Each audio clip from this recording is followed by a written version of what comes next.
Bonjour, aujourd'hui je vais vous faire une vidéo assez courte, il y a très peu d'images, sur l'efficacité ou non des antipluies. Là actuellement, celui que vous voyez, c'est en plus du traitement 9H que j'avais mis sur mon pare-brise, j'ai mis l'antipluie Michelin, dont l'efficacité est assez intéressante, mais c'est un gel, c'est difficile à appliquer.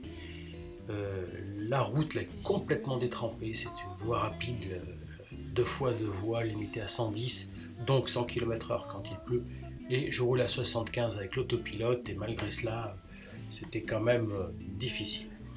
La pluie s'est un petit peu calmée et là vous voyez que je suis remonté à 100 km/h et je trouve l'efficacité assez remarquable. Ça m'évite d'avoir le balai incessant des essuie-glaces qui changent de vitesse tout le temps. Donc là on a une mise à jour avant-hier et cette mise à jour a bien amélioré l'autopilote qui je trouve est beaucoup plus facile pour les dépassements. Le coup de volant à donner pour déclencher le dépassement est très faible, enfin, personnellement c'est ce que je ressens.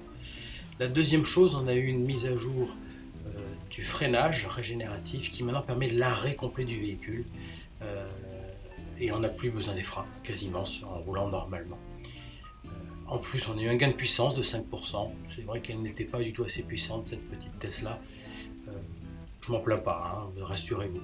Si elle peut avoir encore une meilleure efficience, je suis tout à fait d'accord pour consommer encore moins d'électricité, donc une meilleure autonomie.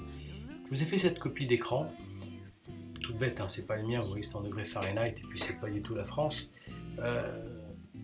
Car je pense qu'on pourrait tout à fait, en dehors d'Android Auto et de Apple Car, mettre des raccourcis. Je demande à Tesla et à Elon Musk de vouloir modifier encore le software pour mettre des boutons sur l'écran. C'est très pratique d'avoir cet écran-là, mais il n'y a pas de raccourci.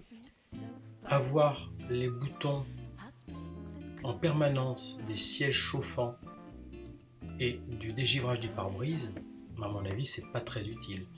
Par contre, avoir le bouton de démarrage de la radio, l'utilisation du téléphone, ou tout simplement des essuie-glaces instantanés, avec leur petit réglage, automatique ou manuel, serait un grand plus.